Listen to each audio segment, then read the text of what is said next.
This time is Peter Sutherland. Peter, thank you so much for taking time off in a very busy schedule, I know.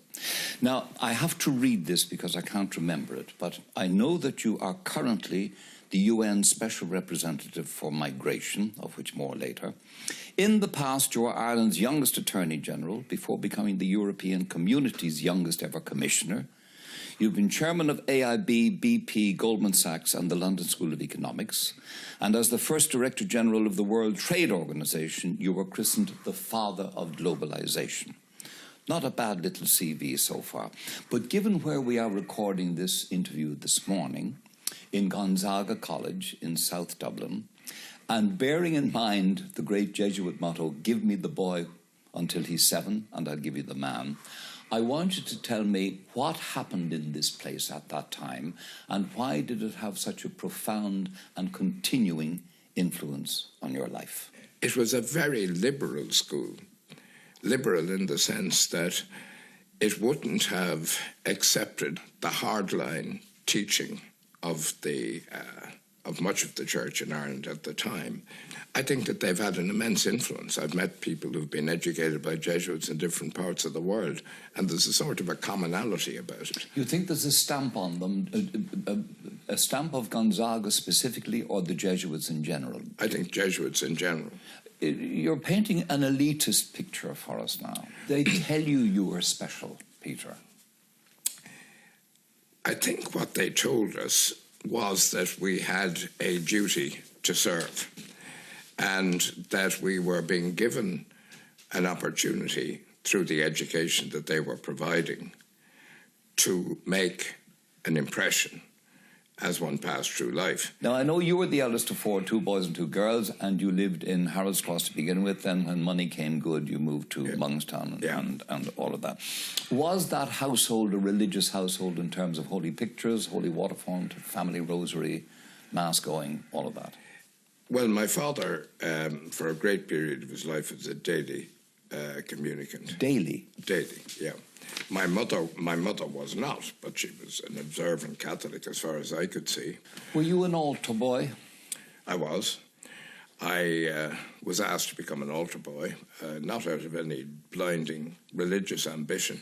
I did it. In fact, I destroyed everything on one side of the altar on one occasion when I was trying to light the candles. My only recollection of that is that this beautiful singing in the background as I stood there with tears rolling down my face, having demolished the altar, nuns running up and singing, stopping. That's my greatest memory. Now, your parents both came from what we might once have called, quaintly, mixed religious stock. Insofar as great-great-grandfather William Sutherland was a Scots Presbyterian, and your mother's father, Henry Neelan, was a member of the Church of Ireland persuasion. Did that give you, that mixture, did it give in the family a sort of a broad-minded attitude? There were a lot of priests in the family. There was no question about religion. I mean, what do you mean by a lot? The mother prioress of the Dominican convent in Cabra was a Sutherland. Aloysius Sutherland founded Pallaskenry and Trim, the agricultural colleges. There was another Father Sutherland who was in Alaska for the Salesians. There were 2 oblates, O'Connors, who were the sons of a Sutherland. So the winner in the battle between the Catholic great-grandmother and the Scots Presbyterian was definitely the Catholic great-grandmother.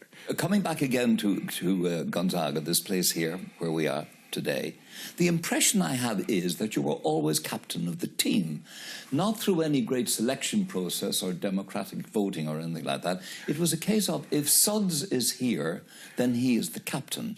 And this points to a degree of leadership, it seems to me. And since there are many fellows all over the world making mince of money teaching people leadership, I want to know, where did that come from and what is it and what's your own view of leadership? Probably a desire to lead. And a very good friend of mine, a High Court judge now, Garrett Sheehan, was at Gonzaga with me here, and he recounts the story that on the first day in the school, at the age of 8, he said, I came up to him and prodded him in the stomach, and I said, just to be clear, I'm captain. So I probably continued prodding people forevermore.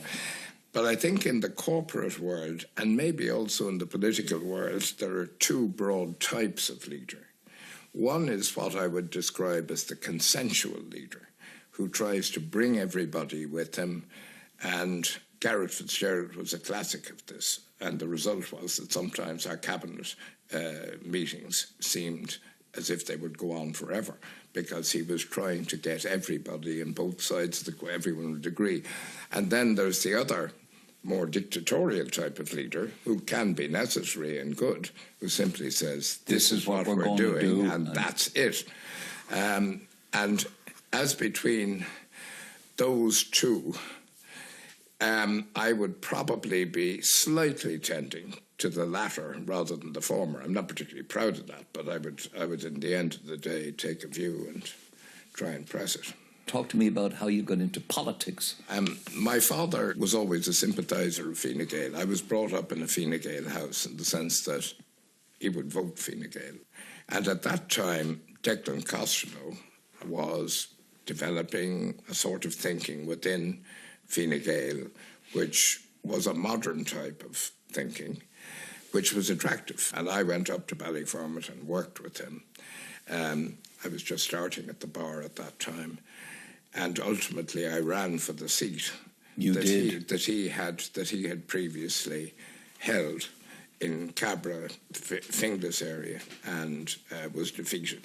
Meanwhile, somewhere around then, the dashing rugby captain, Peter Sutherland, clapped eyes on Maruja, a Spanish beauty.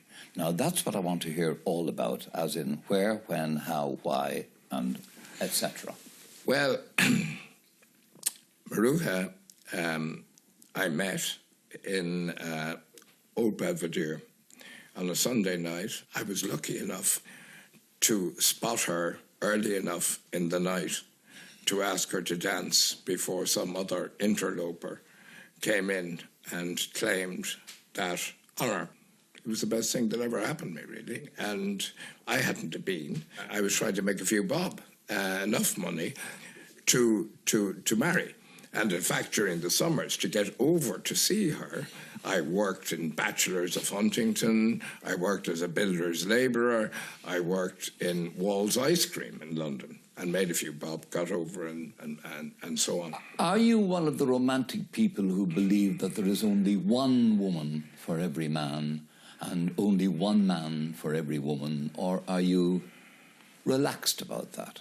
Oh, I'm relaxed about that, but I'm not relaxed about the fact that I've made the right choice myself. So I hope so. You're 44 years at it now. I'm very grateful for that.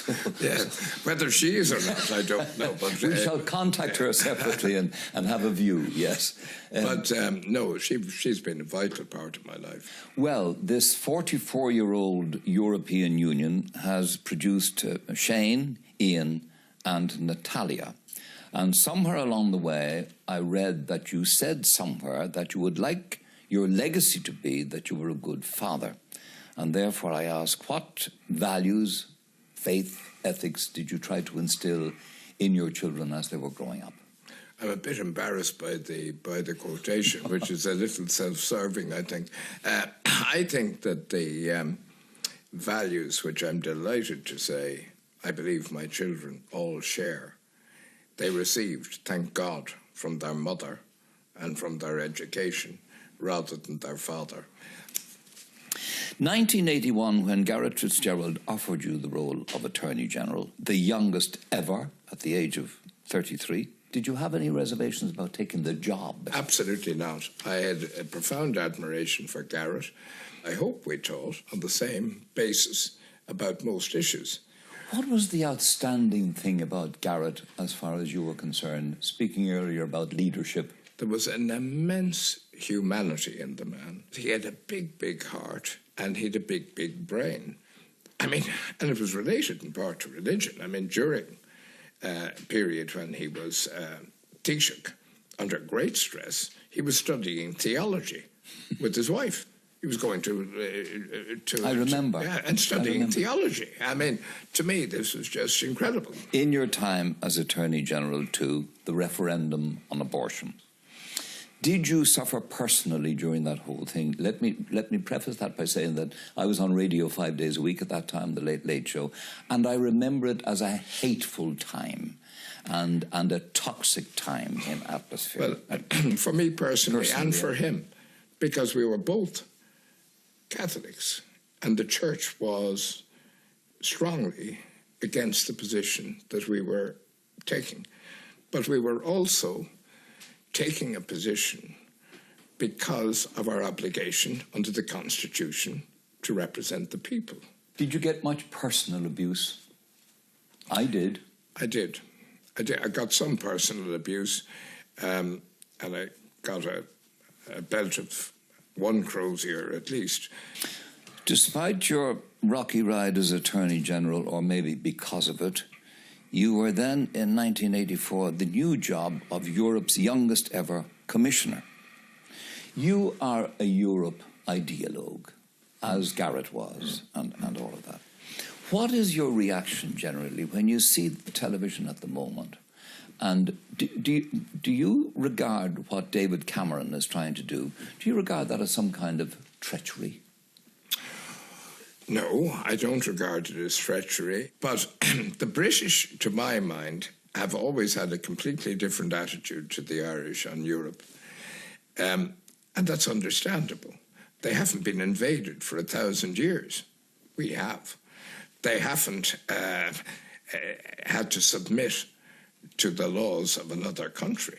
But Britain has always been different and separate, and they're not happy to share sovereignty. Europe has provided us with a voice where we had no voice, a seat at a table at which we never sat, a seat at a table where we could articulate what we believe in and what is in our interests. Whereas if we weren't at the table, we would be the victims, not out of any malevolence, of our closest neighbour, would control everything, as they did until we joined the European Union. And to those who would say no objection to the common market, but the common market has led us on to something much, much, much greater and much more complicated. Well, my answer to that is that that's exactly what I want.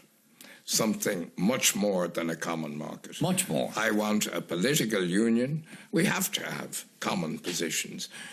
If we're ever to do anything to solve anything, that's my view.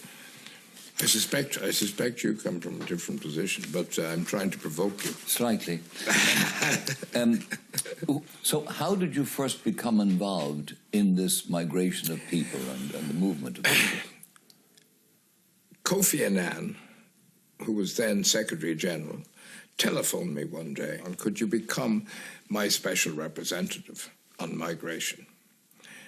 And I said, absolutely, like a shot. And I did it.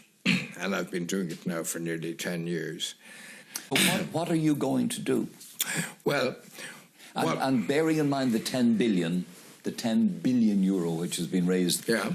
Whatever that will do. Well, it will do a lot. I was there at that conference in London, Syria 4 it was called. It will provide money in camps, for a start-off, for education of children. Where? Well, largely at the moment in Jordan, Lebanon and Turkey. 1/4 of the population of Lebanon are refugees. Now, we complain about a few thousand, and so do many other Europeans, and Ireland is not by any means... and in Germany. ...particularly bad, and now increasingly in Germany after the events in Cologne. I have to recognise that there have to be limits, but we do at least have to deal with the problem of refugees. We can't let people be sent back to have their throats slit in dreadful places. Put that way, no, we can't. Do you think, as the master of globalisation, as you were dubbed, do you think globalisation is compatible with Christianity? I'm getting on to the subject of money now. I think globalisation is and has provided the greatest opportunity to take people out of abject poverty that history has ever provided. Come back to you personally and your beliefs and so on. Are you troubled by wealth? You are generally considered a wealthy man. It is on my mind. It is on my mind, and it's an absolutely valid question. For me, although this may seem strange, money has never been a driving force. I've been prepared to drop at any moment any job I have had to do a public service job. Becoming Attorney General is an example of it. Doing what I'm doing now is an example of it. So I've never been driven by money, and I do, as best I can, help those who need it in one way or another, including in this country. And we know, and I know, examples of your generosity goes without question. Intimations of mortality. You suddenly discovered you had cancer of the throat. Tell me how that was detected and how was it coped with? My daughter noticed a growth, and when I pressed it, I thought she was right. On the outside? No, inside. On my throat. And I immediately went to a Spanish doctor that I knew, and incredibly, within 12 hours, I'd had a scan and a biopsy had been conducted, I think. But in any event, he said, "You're in trouble." I was in an operation, 5.5-hour operation, big operation. Then I went into a lot of chemo, a lot of radiotherapy, and had a very difficult time. And a very difficult time. Yeah, it was very difficult. And it's certainly a brush with mortality does focus the mind on issues of mortality, of death, of what is the meaning of life, this program. Whilst I'm in remission, there is the real probability, I think, that it's been defeated. Good. You lost your mother and father and your brother David within a reasonably short period of time. Where are they, Peter? Well, I hope and believe that they're in heaven. And that you will see them again? Yes, and that I will see them again. Because to me, it is just impossible to believe that they simply vanish and have no existence after they die. I find it impossible to believe that the inherent value system that we all have, which makes humans different, to my mind, from all other species, we have a sense of right and wrong. I think that that's indicative of there being a soul, which is fundamental to one's belief. Do you also believe in the other place, or what do you think happens to the bad lads, the Hitlers, the Stalins, all the... I'd find it hard to believe that there is a hell. I did when I suddenly was faced with the issue on cancer. Did you pray? Then at that time, yes. The first thing that I did was I went to the enclosed order of nuns and to say a prayer in Hyde Park. Well, what is your image of God? When you kneel down, presumably you kneel down, maybe you don't, whatever, it's not necessary, but you must have some image of what you're praying to. And by answering that question, I may give the impression that I'm at this day and night, and I certainly am not. I'm a very imperfect person in these regards. But if I was praying, I would pray the prayers which are the Our Father and the Hail Mary. Jesus, who and what was he? I believe that he was what he professed to be. I believe that he was the Son of God. and that he provided a message of hope in regard to mankind. And when you go to Mass, Peter, what do you think happens at Mass? Transubstantiation, I think, is an essential element of Catholic faith. And you are a papal knight, and as I said, your faith from the time you were in this place as a boy has remained pretty well intact. Give me your reaction to the scandals in the church, which have caused so many people to leave the institutionalized church and have nothing further to do with it. Give me your reaction to that whole occurrence, if you would. Well, the only thing one can say about it is absolutely horror. Horror that the church could give rise to such contradiction of the basic values which it proclaims. And I think it has been particularly horrific in this country because there was such faith in the leadership of the Catholic Church, excessive, as we now know, that it created an enormous sense of disillusion when the events became transparent.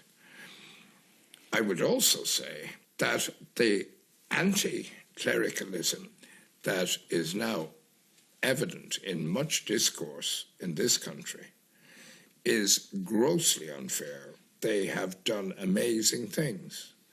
And somehow to think that priests today, because of the appalling conduct of some, are afraid to walk down a street wearing a dog collar, wearing black, is an indictment of the Irish people, in my view.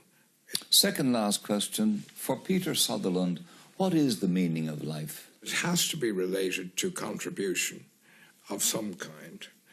And the meaning of life, therefore, is related to the sense at the end of one's life that one has done one's job, professing and developing a value system in the way you live.